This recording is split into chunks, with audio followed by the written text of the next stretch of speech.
indicted every other day, especially with things happening over the White House. They are right now. They've got to take the pressure off them. So he's expecting more and more, but he'll fight through this. I mean, he's a true American. Any concerns about his health, or have you noticed anything? I always wish Leader McConnell well. As a commander, you put out intent about what you want to see. If that intent is not followed, you ensure it's going to be followed. I think that we're in good shape. That was Governor Ron DeSantis today speaking to CBS News, and we'll get you more of that interview in a moment. Hello, I'm Caitlin Huey-Burns in Washington. Welcome to America Decides. First tonight, the federal grand jury deciding whether to indict former President Donald Trump in the January 6th investigation reconvened today. Trump's lawyers were there too, meeting with federal prosecutors in the special counsel's office. In a Truth Social post, Trump wrote that it was, quote, a productive meeting. He is set to be on the campaign trail tomorrow in Iowa. So for more on this, let's bring in Scott McFarlane and Robert Costa. Scott is CBS News congressional correspondent joining us from the courthouse, and Robert is CBS News chief election and campaign correspondent. Scott, I want to start with you, and I know you've been out there reporting in near 100-degree temperatures, so thank you for sticking with us. Can you kind of tell us what exactly happened today and why there was a thought that an indictment may be coming today? A lot of notable activity, a flurry of it today. The grand jury that has been part of this investigation into efforts to overturn the 2020 election surfaced this morning and departed late, just as the courthouse doors were closing around the 5 p.m. Eastern time hour. They were not here, as was expected Tuesday, so their presence here today was noted. It came at the same time as Donald Trump acknowledged his attorneys, met with the special counsel, Jack Smith, at Jack Smith's office.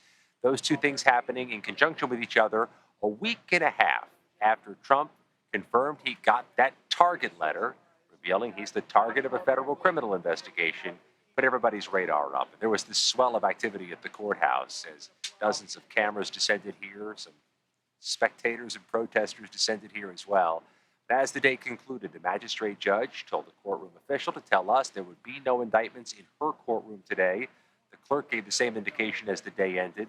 So whatever is happening with this grand jury and this potential indictment is either still sealed, still under deliberation, or still just being kept from us until a later day. So until that later day, until we figure out what exactly the decision that will be made from this grand jury, Bob, you've been covering this investigation since before it even became an investigation. You've been covering the lead up to January 6th. So we have Jack Smith essentially looking into not only classified documents, but what Trump did leading up to and his behavior on January 6th.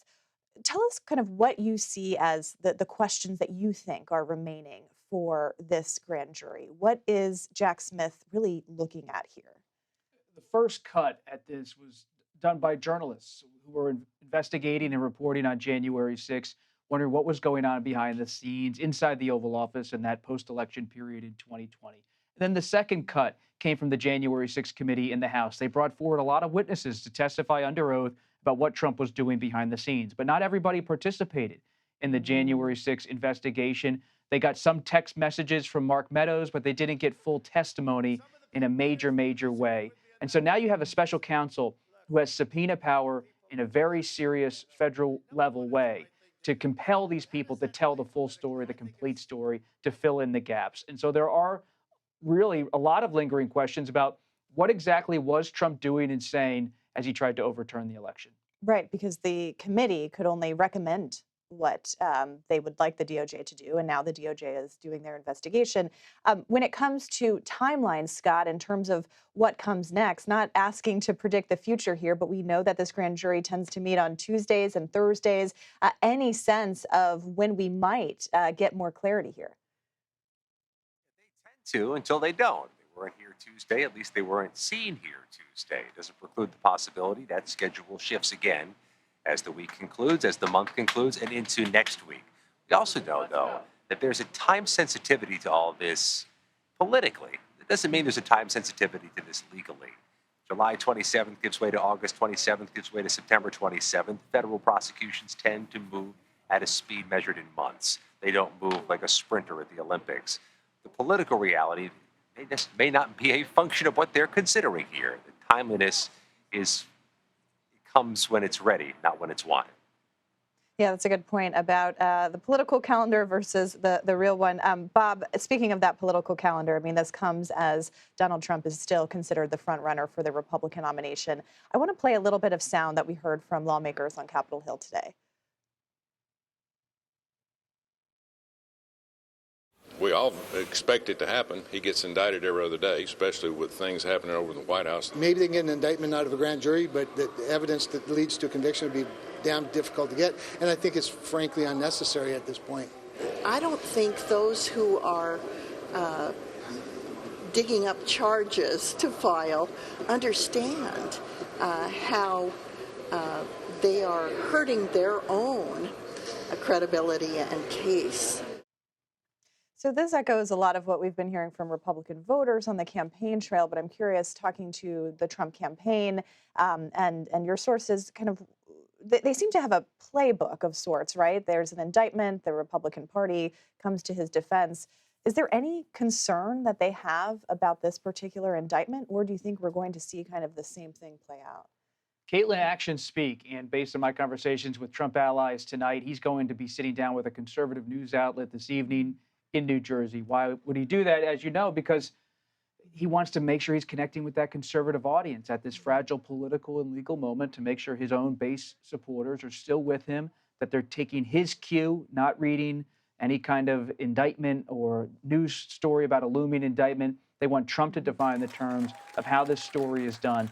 The other intriguing part of this whole dynamic is what's going on Capitol Hill. So many Republicans now are pressing to investigate President Biden and Hunter Biden, potentially even consider impeachment proceedings as a way of having politically a parallel track of investigations. So while Trump's under intense legal scrutiny from the Justice Department, they can point at President Biden at the same time. That's not to say they're equivalent from a reporting or legal or political point of view, but it's indicative of how Republicans are going to approach this moment. Scott McFarlane and Bob Costa, thank you both for covering this in and out day after day for us.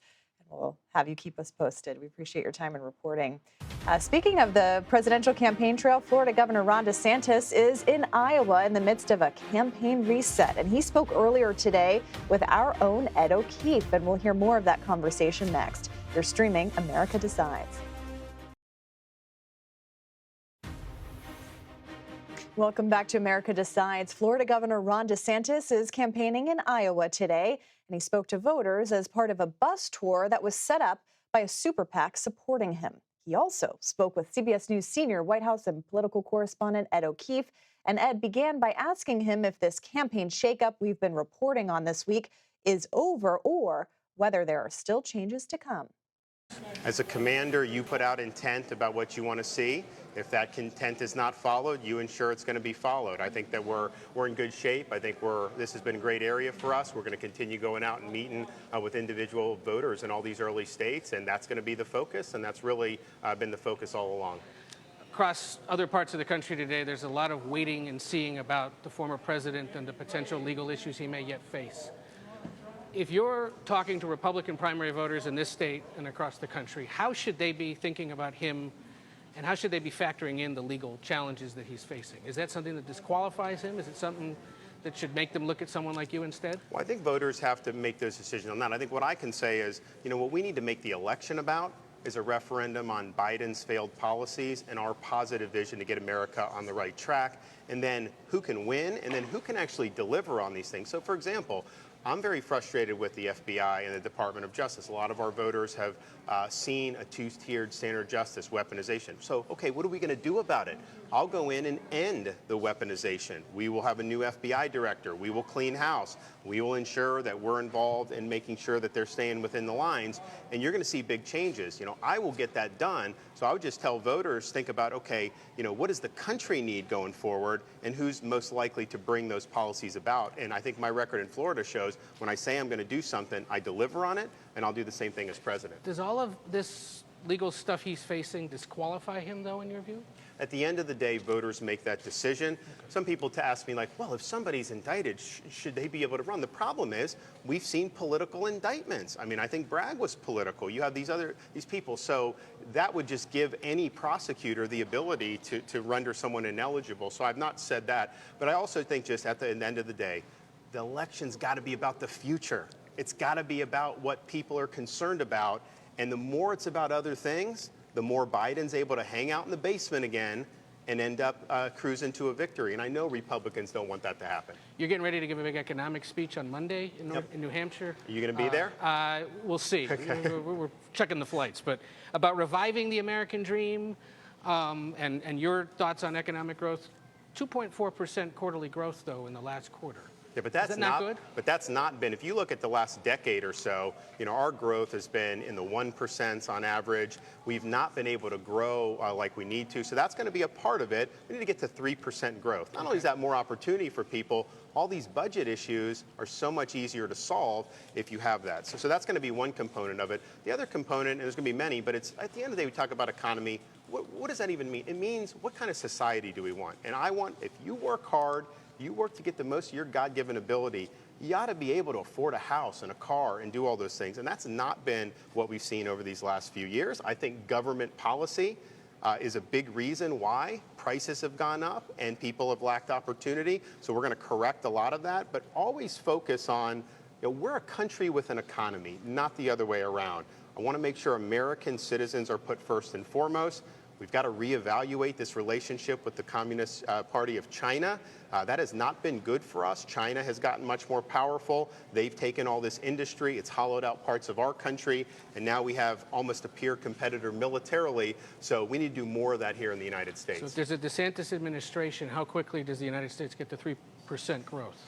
Well, I mean, there's a bunch of different factors. I think we will put policies in place that are going to pave the way. I mean, for example, we're going to do energy independence. We're going to use more of our domestic energy, open that up. I think it's good for our industrial base. I think it's good for jobs. And I think it's ultimately very good for prices for individuals to be able to afford. That's going to make a difference. We're going to be getting rid of a lot of the bureaucracy that the Biden administration's imposed on the economy. That's going to help small businesses. And at the end of the day, we need healthy small business. We need them to grow. In Florida, we lead the nation in new business formation. Our growth rate's been much more than 2% since I've been governor, and we basically have functionally zero unemployment. Anyone that wants a job can get a job. And oh, by the way, we've reduced our state's debt by almost 25% since I've been governor. Imagine if we actually reduced debt federally. I want to ask you one other on the weather. It's been extremely hot across the entire country. They say now July may be the hottest month ever around the world.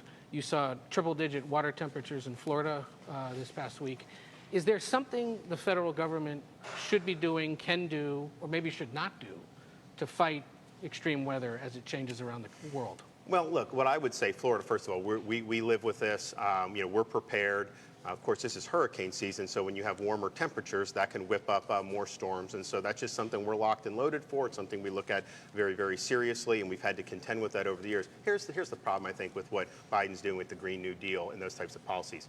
China's adding a new coal plant, every week, every 2 weeks. They are not going to change any of their behavior. Meanwhile, we're kneecapping some of our industries. In Florida, we've had a huge reduction in emissions without having any of those mandates. Why? Because innovation has taken hold. You've gone to to cleaner fossil fuels, and solar is actually economic. Not because of subsidies, not because we're forcing it, but because that's how the markets develop. So we need to have innovation, and we need to have people be able to make decisions. Don't try to force this. Don't force people into electric vehicles if that's something they can't afford or don't want.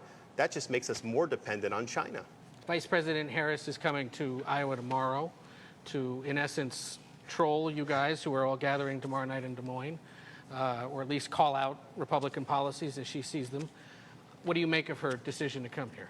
I thank her. I mean, the more that it's me versus Harris, because ultimately, if you look at the next election, she's going to be the VP. It's possible she could end up being president of the United States. And I think voters need to take a hard look at that and see if that's something that they would want. I can tell you, I think the more they see, the more they would not want. And she was demagoguing Florida's curriculum with African-American history. Most states don't even have African-American history standards. I think it's like 13 or 14 states. We're one of them that do.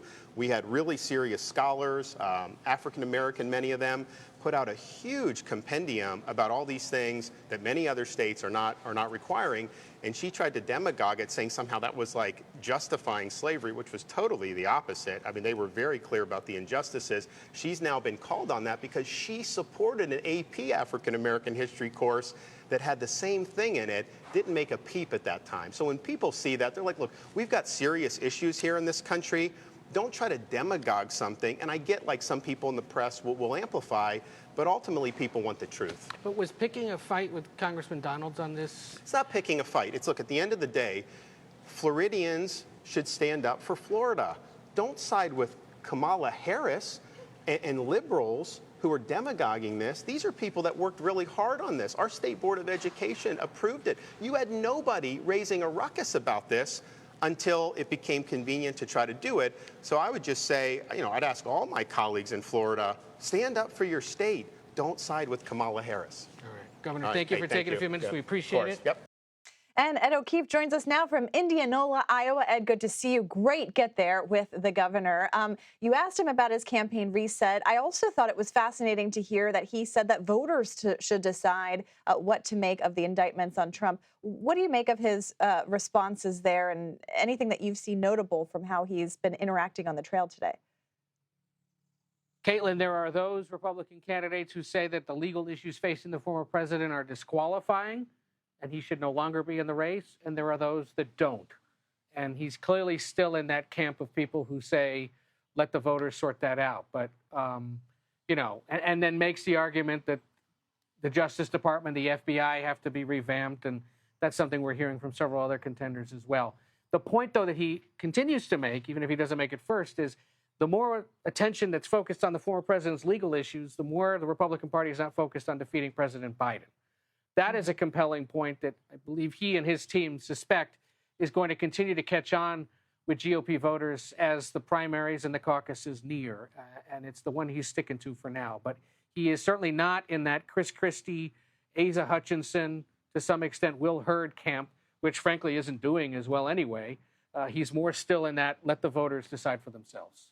Yeah, Ned, it seems like a way to kind of thread the needle with the Trump base, not alienate them, but also making a pitch for a different turning of the page, perhaps. Well, Ed O'Keefe, great interview as always, and we'll follow your reporting there in Iowa. Thank you so much. And speaking of the 2024 race for the White House, according to a new analysis, it could really just come down to a handful of states, despite being months away from the first primary, of course. But the reason why is next. You're streaming America Decides. Welcome back to America Decides. Presidential election cycles often feel very turbulent. The truth is, it's the same story in most states across the country. From 2008 until now, only these 10 states have voted for nominees from both political parties. So that means that 80% of the U.S. is voting the same way without fail. A new analysis from the Cook Political Report takes a look at which states are true toss-ups and which states may be vulnerable to flip. Joining us now is Amy Walter, editor-in-chief and publisher of the Cook Report and friend to us here at CBS News. Great to see you, Amy. Thank you so much Hi, for being Caitlin. here. Great to see you. Great to be with you. So what I found fascinating in this is that we talk about a national campaign all the time, but it really, according to your analysis, comes down to just 4 states: Arizona, Georgia, Pennsylvania, and Wisconsin. That, to me, suggests that this is a very narrow race that determines the presidency. That's exactly right. I mean, if you look at our last 2 presidential elections, in 2016, basically 3 states and 79,000 votes spread across those 3 states in the Midwest, Pennsylvania, Michigan, Wisconsin. That gave Donald Trump the Electoral College victory. And then 4 years later, the 3 states of the 3 closest states were Arizona, Georgia, Wisconsin. 42,000 votes between those 3 states helped to elect Joe Biden. So we've had these last 2 elections incredibly close. It is likely, not 100% given, but it's likely we're going to see a rematch between the 2020 candidates. And you're not going to see many voters actually change their mind. Those who voted for Trump suddenly deciding to vote for Biden or vice versa. So it feels like we're going to see something of a replay there. It really is, in my mind, a question too of whether one campaign or the other can put one of the states that's on the bubble into a more competitive place. For Democrats, they've been looking at North Carolina for a long, long time. Uh, Barack Obama carried that state in 2008, but no other federal candidate has been able to win there. But they've lost by the tiniest of margins, about a point or two. And for Republicans, it's Nevada, another state that looks tantalizingly close, just about 2 points, determining the winner of that state, being able to push those seats into play. That gives you a little wider of a playing field, but not much. Yeah, it's really interesting to see kind of some of these newer states in terms of how we think about the political map, like Georgia coming in and playing such a key role, Right. not only in the presidential race, but also in the Senate race. Amy, while I have you, because you have covered these campaigns for so long, you're such an expert, I'm curious what you make of the DeSantis campaign at this point. Earlier this week, we were kind of trying to draw some historical context here with McCain, Jeb Bush, and some others. For our audience, kind of how are you assessing what this campaign looks like, this reset, and whether we may be having a different conversation come 6 months from now? That's right. I do think these debates coming up in August are going to tell us a lot. I don't think we're going to see much movement between now and the end of August. And of course, a lot of this depends on who actually shows up at the debate, namely, will Donald Trump be there? But Caitlin, I've been talking a lot about this with folks who've been doing politics for a long time.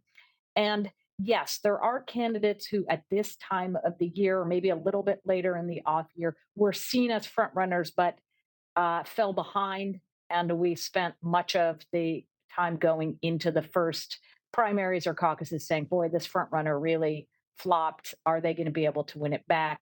And John McCain was one prime example of someone who was able to win it back. John Kerry was another one in 2004. The difference, though, Caitlin, is that they were the front runners who fell back uh, and then came back, right? So they were on top, they faltered, but then they came back to win. In the case of Ron DeSantis, he's never been the front runner. Now, he was close in polling to Donald Trump late last year, earlier this year, but he was never the absolute front runner.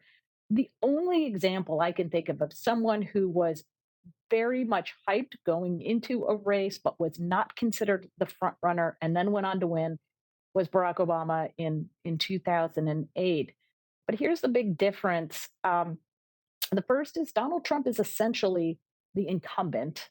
He obviously was the president, and he's also starting off with 100% name recognition, and he's very well liked among the base. That is very tough to do, to knock off an incumbent. And finally, I don't know that DeSantis has the inroads into picking off voters that Barack Obama did in 2007 and 2008. Remember, for Obama, the Iraq War was really a definitive issue, and one in which he could really draw a distinction with Hillary Clinton.